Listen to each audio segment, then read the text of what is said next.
Hey Waffle Gang, I do hope you are well. My name is Mark and today we're checking out some more Reddit stories, and if you do love a Reddit story, why not consider hitting that like, subscribe, maybe that notification bell too, and let's crack on with today's first story. Much love guys. Now today's first story is one that's been covered in the past and you've probably heard it on other channels as well, but there's been some new updates to it. So if you do want to skip parts of the story, timestamps are always down in the description and along the timeline below. Thank you. And this story is from Hannah J004, titled, "My mum asked me to watch my siblings for a week. It's been 9 weeks. My mum went out 2 days before Christmas, and then texted me 12 hours later saying she would be gone for a week and for me to have the kids. She hasn't come back since, so almost 9 weeks. I've heard from her 3 times total and she is saying she isn't coming back anytime soon. She just keeps sending money. My siblings are 16, 13, 12, 9 and 7. I'm 19. I'm surviving, looking after the kids myself, and to be honest, not much has changed because I did most of it when my mum was here anyway. We live with our nan, but she doesn't help with them really either, and my older siblings are long moved out. I guess my question is my mum being gone a serious issue legally and with social services? I don't want to risk the kids going into care. Been there, done that when I was younger, so I haven't told anyone that she's gone. I'm scared of what will happen if people find out, so I don't want to even ask the question in real life." Someone on the back of that suggests to OP maybe they can get the nan to provide assistance on getting guardianship. And OP says thanks. I don't know, I guess all I know is I really don't want them going into care. The system where we live is shit, and I just don't want them to go through that. I don't feel like my life prospects are great anyway, and I don't want to send them into care so I can maybe have a bit of a better life. Because I doubt I would anyway, and I think the guilt would torture me more than just sticking it out with them. Maybe if I didn't already do everything for them before my mum left, then this would feel worse, but I already have taken care of them for years already, and I don't think I can abandon them. My nan might agree to that, but now she just says my mum will be back soon. She refuses to help with the kids generally because she's been there, done that or whatever, and says she's too old. Expert Angle says you need to report your mother for abandoning her kids, but at the same time tell them you will look after them. Your mum needs to learn that she can't do this to her kids and needs to be brought up on child abandonment charges. OP says I would do that if I was guaranteed I could keep them, but I don't know if that's even possible or at all likely with so many of them and we aren't rich. Maybe 1 or 2 kids, they would say okay, but 5 just seems unlikely they would let me keep them." Another commenter says, "Is there any other trusted adult in your family? Aunt, uncle, cousin, something? Maybe they could come help you keep your family together." OP says we have some aunts and uncles, but none we are close to or seem like they care. I could try that route, I guess. My older siblings are most likely to give a shit, and even they aren't being very helpful. Never says, "Why do you think your life prospects aren't good? You're 19, you have your whole life ahead of you. This is really unfair of your mum to put on you. I totally get not wanting your siblings to go into the system, but you need to think about setting yourself up to be in a position where you could take care of them if that's your goal. The youngest is 7. You're looking at a long road of caregiving if you go this route, and you need to be able to support yourself and them if that's your goal." OP says I didn't do great in school. We don't have much money, live in a shitty area. I can tick most of the boxes for things that set you back in life. I work now and make a decent wage, but I just can't imagine being able to enjoy that if I abandoned my family. I've thought about it a lot and I used to wish I could just go and live my own life, but reality is I would have no one and nothing to live for. Claire Odell says, "Where the fuck did she go? Is she in trouble? On drugs? Even if she comes back, this is super shady and maybe she shouldn't be caring for them. You need to call someone." OP says she's done it before. Usually she goes to the same city, but I have no idea what she does when she's there. She tells everyone she's looking for our dad, but that's bullshit. As far as I know, she doesn't do drugs, but she's had issues with alcohol. She's shit in the mum department, but she doesn't care for them even when she is here. I do. Anonymous white girl says, "File emergency guardianship. You're an adult, so I don't see the law removing them if under your legal care. I'm not sure. Where are your older siblings? Do they know what's going on?" OP said they moved out at 18 and we very rarely see them. I've told them she's gone, but they don't think it's a big deal as she has done it before. A commenter talks about if the mother has any type of benefit that might be helpful, or if the father's in the picture, and if OP knows what liability she has with her siblings. And OP says, I don't know. I don't have power of attorney or know how I can even get that. I assume it would come with legal guardianship. I think she does, and I don't know the details or how much. She goes through phases of talking about that stuff, but she also lies a lot. She claims she gets nothing from the government, but she also claims she got thousands from our dad, which is impossible because he's the definition of a train wreck, and I don't know when he has even had a job. OP then says, as in, if they got hurt in my care. We don't have access to that kind of thing as far as I know. We live in a small rural town with minimal access to a lot of services like that. I'm trying to find out, but not having much luck. I can make 4 to 5k a month depending on what shifts I'm able to do. Lately, I can only work 30 hours a week when the kids are in school, so can't earn as much, but my mum has sent money and my nan covers most bills, so I don't have a huge amount of expenses. Food for 5 kids is a lot, but I'm doing okay so far, and can save a small amount. Food, clothes should be fine. I mainly worry about birthdays and other big expenses like that, but that's why I'm trying to save as much as possible for those times. No idea where my dad is. We haven't seen or heard from him for around 5 years. There were some serious abuse allegations from my older siblings, and he hasn't been seen since. Before that, he would come and go. The age gaps between the siblings are the times he disappeared.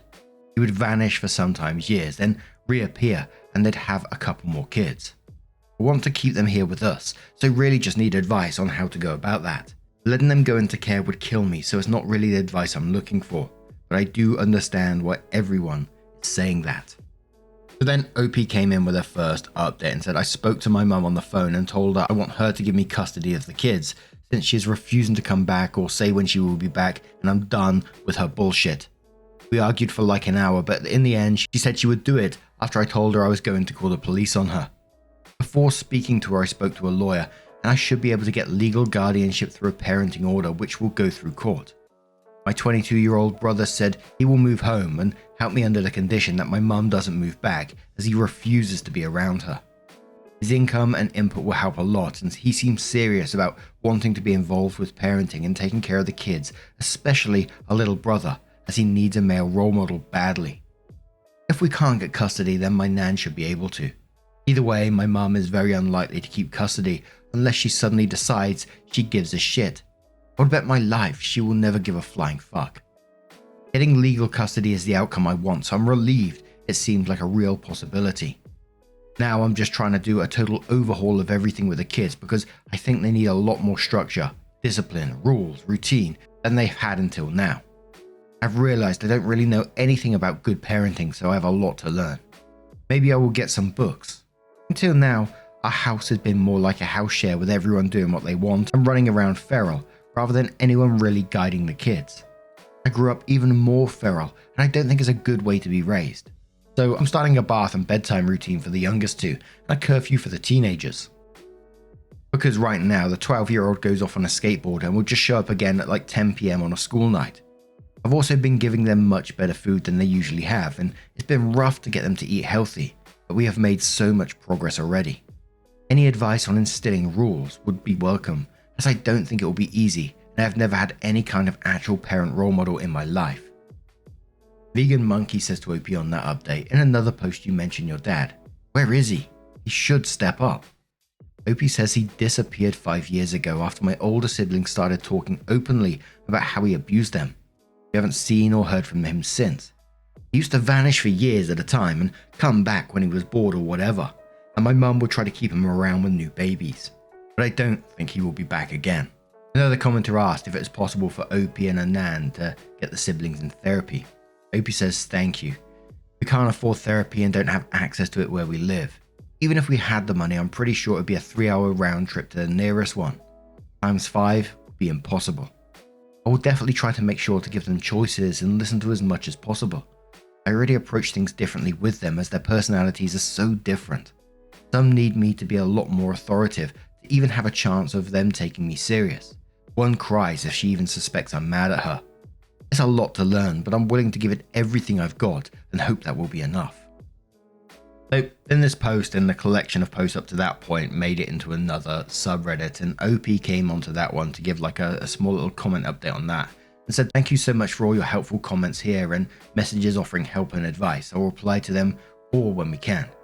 Right now I'm putting all my energy into the new routine and trying to sort out legal guardianship so we can get money for the kids. Everything else is a problem for later on when we are more settled. My older brother came up last weekend, and to be honest it was nice but weird because the younger kids don't even remember him, and they pretty much clung to me for this entire time because having a man in the house is strange for them. But after he left they said they miss him and like having him here. He's been sorting his shit out this week and is coming back tomorrow with all his stuff, and we'll be working remote from our house. Me and him have spoken a lot, and I think we'll be able to get on the same page with the kids and make it work. I'm worried about some things with parenting differences, but we will figure it out. I'm trying not to seem controlling, but it's hard to adjust to someone else being very involved when I've been looking after them by myself. I know I need him though. My nan was actively trying to undermine me and we had an argument. Then my brother got here and he had an argument with her in the first half hour. So she has gone to my aunt's for a while. She is still paying the bills, but if she stops, we'll be okay with my brother's money and mine. My brother wants to take the kids and move house, but I'm not even thinking about that until everything else is sorted out. Now that things are actually changing, our older sisters are more interested and have been messaging me so they might help as well. The kids are not taking the new routine too well, but we are making progress, so I'm trying to stick with it. I made a meal plan and have stuck to that all week. My 9-year-old sister told me she likes rules, which makes it feel worth it. The teenagers are kind of a nightmare, but I'm trying to persevere with them. 13-year-old was being horrific and I lost my shit and made her have an emotional breakdown, and now she's been a lot better. 12-year-old has taken it okay-ish. He just tells me I'm a loser all the time and asks for a skateboard back a million times a day. But I know he knows where it is, so he is being pretty good considering he could just take it back if he really wanted. 16-year-old is hell. 7-year-old has like 3 tantrums a day and won't eat or sleep, so she stresses me out probably the most. My mum hasn't called anymore, but is complying with giving us custody and told her friend it's the best thing that's ever happened to her. I can't be arsed with her, and if she tries to come back, I will do everything I can to keep her away from the kids. Next update. Hi. Not sure if doing multiple updates is okay, but I've had a lot of messages since the Best of Redditor update post and think it'll be easier to update people who are interested like this, as replying to all is hard. Thanks to the advice, we have realized that getting kinship is a better choice for us financially than getting legal guardianship. This wasn't mentioned to us by the lawyer or social services, so I'm grateful for everyone here, as we will have so much less financial stress on kinship and we'll get access to a lot more services for the kids. Things are already seeming so much less scary. My brother has come home to help me and is working remotely for the same job, which is ideal. He has been amazing at making it all happen so fast and packing up his life to move back. He is still back and forth at the moment, but should be here full time besides a few days a month when he has to be there in person. Our older sister has said she will send some money every month to help us, but doesn't want to be involved other than that. I understand why, and I'm very grateful she is helping. Honestly, it hurts a bit that she refuses to talk about the kids or anything, but she's doing what she can handle right now, I guess. Our other sister is working first in, first out right now and has suggested coming back on our weeks off to help, but I'm not sure if that will actually happen or work well in reality. My brother doesn't get along with her very well and says he doesn't think living with her again will work. The kids are struggling with the new rules and we've had some issues. 16-year-old hates me, so my brother is trying to take over with her because I am bored of fighting with her. The others are doing better, but still so difficult. 7-year-old won't sleep, which is the hardest thing right now because I can't sleep and I'm tired as fuck. She has meltdowns when she's tired, and she's always tired now, so she's always having meltdowns. I don't know what to do with her. Everything I try to make her sleep doesn't work that well. She says she doesn't know why she won't sleep, so I don't know where to even start. My brother tried to get her to bed and she just cried and screamed for me. 12-year-old is listening to our brother, which is the best thing to ever happen because I was really worried about handling him since he listens to me never. 13 and 9-year-old are easier and not stressing me out too much. So we are kind of divide and conquer now. My brother handles 2 and I handle the other 3.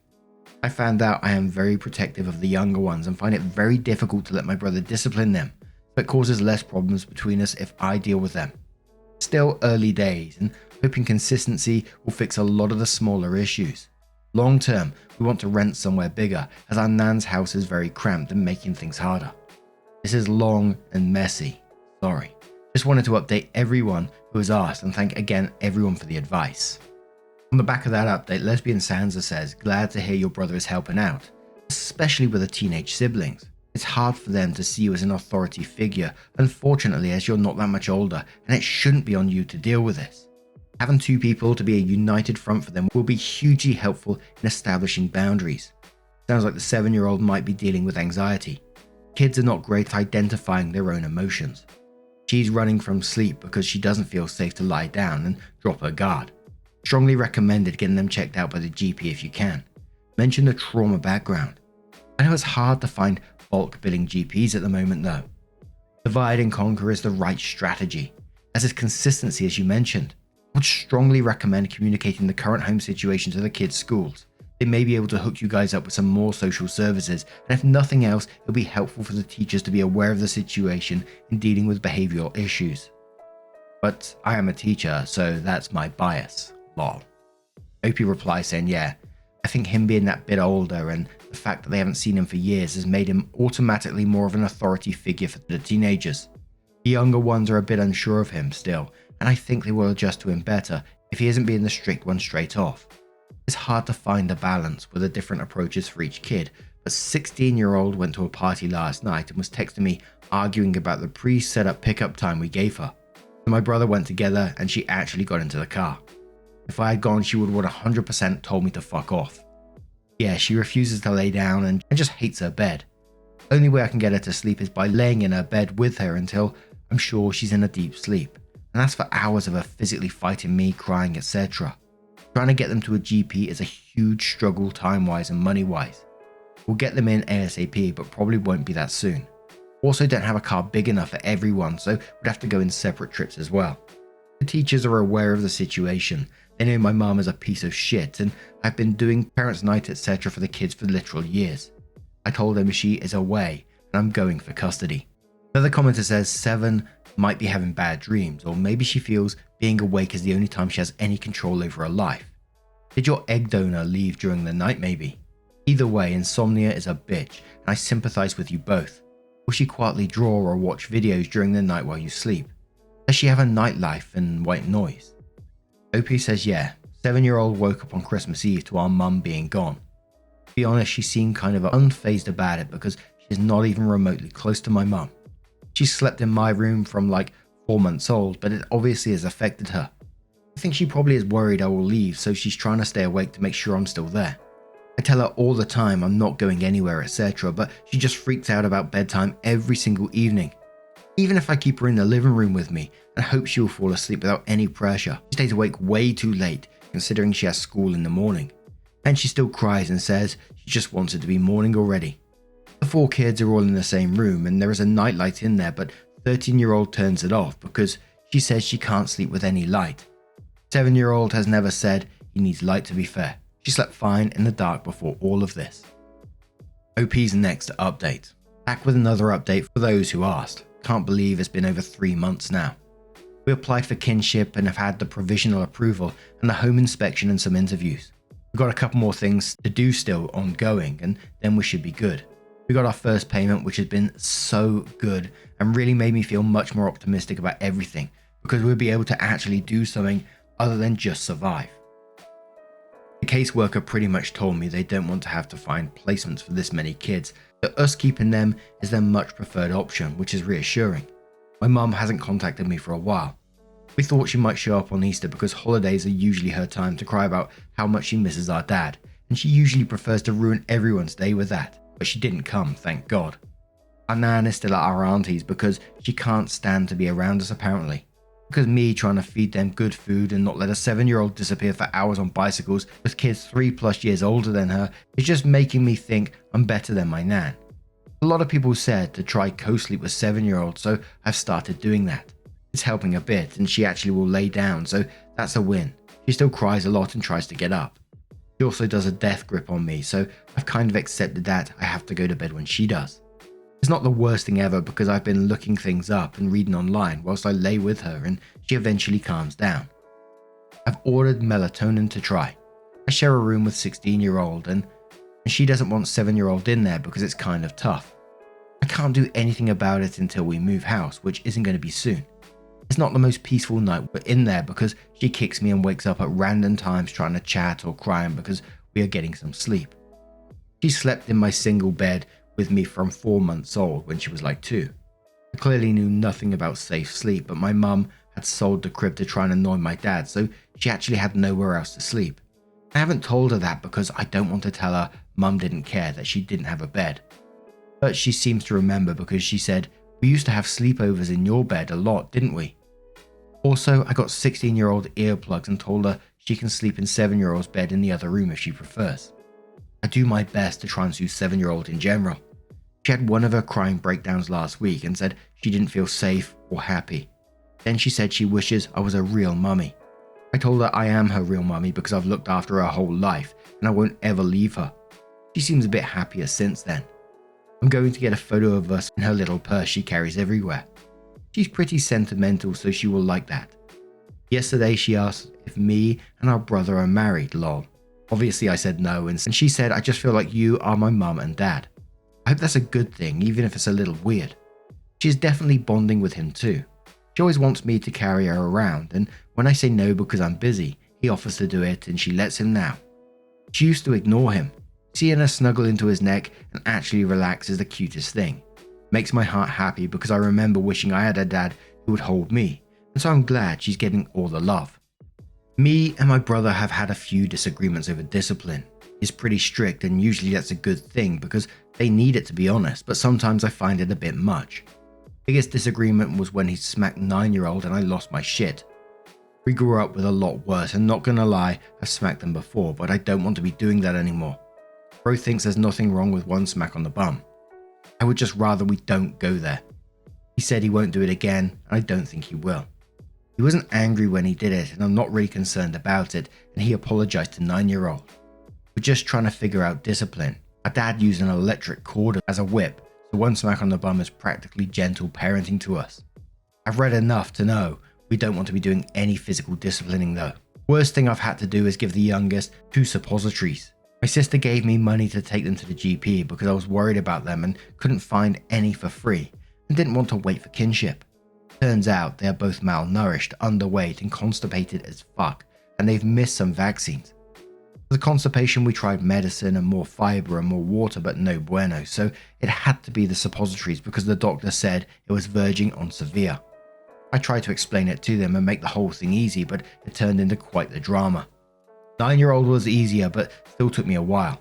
7-year-old was impossible, and everyone got too stressed on day 1, so we left it, and she's still not complying on day 2. So my brother had to get involved and pretty much had to hold her down, because I called the doctor and she said either we do it or I take her in and they do it. So we had no choice really. I still feel horrible about it. I'm obsessed with what they're eating now because I don't want anyone going through that again. But I will say they're a lot better since. They aren't getting tummy aches and they aren't so grouchy. It has helped 7-year-old with her sleep for sure. We're getting the other 3 to the doctors next week. We will do telehealth after, but I want them to see someone in person for the first appointment. After that, the next thing on the list is dentist. We've looked at therapy and should be getting telehealth sessions soon. So far, all 3 teenagers have said they aren't doing therapy, but I will try to make them at least try it. 16-year-old is still difficult. She took my ID and she was going out whenever she liked. But my brother grounded her and she's actually listened and not tried to sneak out. The other 3 are doing okay. No big issues with them, to be honest. They are adapting pretty well, I think. I try to talk to them all about everything when I can, and they seem to understand what's going on and trust that we won't be going anywhere. And we just need them to cooperate with us so we can get through. My little brother, Jay, 12, is obsessed with older bro. I used to have an issue with Jay going out every evening for hours and was so stressed about trying to keep him home and safe. But Matt being here has basically eliminated the issue. Jay wants to be around him all the time, and Matt has somehow got this kid thinking doing homework with him is the best thing ever. Sorry this is so long again.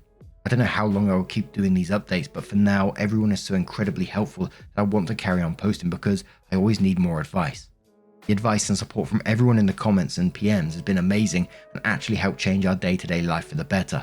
So thank you so much, internet strangers. And OP's final update so far, which says, my previous post explains everything, but short version is our mum left right before Christmas and now I'm looking after my 5 younger siblings. 16-year-old has been a pain in the ass the whole time. So unhelpful, permanently grumpy, arguing about everything and winding up the younger ones just to be annoying, basically making my life harder every chance she gets. She got her phone confiscated today because she was videoing our little sister having an emotional meltdown and laughing at her. Later on, whilst I was putting the phone away, I saw a message from our mum pop up saying some horrible shit. My mum hasn't messaged me in weeks and 16-year-old hasn't mentioned messaging her at all, so I was like, what the fuck? It took me a few attempts to get into her phone, but I got in and saw so many messages. Mostly her begging our mum to come home, and our mum either ignoring her or telling her to come to the city she's in right now. 16-year-old sent her so many messages saying our younger siblings need her, and our mum replied saying, I think I know how to raise them better, so she is leaving me to it, since I don't want her here. Most recent one was 16-year-old asking why she doesn't care about us, and our mum basically saying she has better things to do than sit here and listen to us all tell her everything she was doing wrong all the time. I knew she was having a hard time, but reading her messages to our mum has broken me, and I just want to stop her hurting so much. She basically hates me right now, so comforting her is very hard because she will not open up, even a bit. Whenever I speak to her about it, she acts like she doesn't care. I don't know what to do or say to her.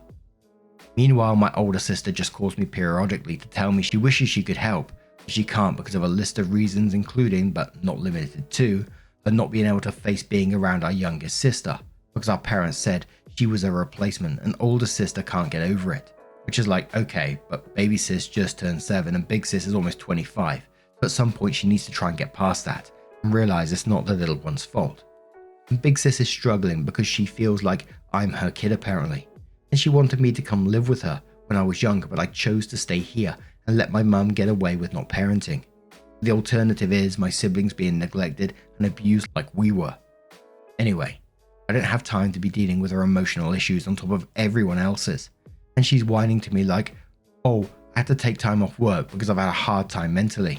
Which makes me feel so great when I'm working my ass off to feed 5 kids and dealing with a million behavioral issues a day. I don't have time to do anything. Before everyone starts shouting therapy, yeah, it's in the works. Trying to get telehealth arranged, but it's taking forever. We can't afford anything else, so that's the best we have for now. Until then, it's good old fashioned, just get on with it and try not to fuck up the kids any more than they are already. That is an incredibly sad situation. I'm just thinking that the mum still messing with the 16-year-old like she is right now just makes it that 10 times worse. I feel so sorry for OP, the brother, for everyone, all the siblings in this story. They've all been through so much, even the ones that's moved away. Who knows what they went through when they was younger. And whilst it's just incredibly sad for OP, they haven't been able to live their life from a very young age. I'm glad that these other children do have OP in their life because she sounds like an amazing person. And I'm super glad that places like Reddit do exist for OP to be able to help them through these situations like this. And it did feel like very generational as well, because the way the Nan acted in this situation, you know, just abandon OP as well at the same time because she's trying to help her younger siblings. Oh man, it's totally messed up. And there was some comments talking about the 16-year-old needs to grow up, etc., or just leave. And whilst the behavior is bad and it's toxic, etc., there's clearly lots of trauma going on. She's clearly missing her mum. It won't be good for her missing her mum and everything that's gone on in her past. Her mum's clearly stringing her on, giving her some kind of little false hope here and there, and it's totally messing her up. But now I'm going to turn this one to you guys. What do you guys make of this situation? Let me know your thoughts down in the comments below, and hopefully I will see you in the next one. Take care and much love.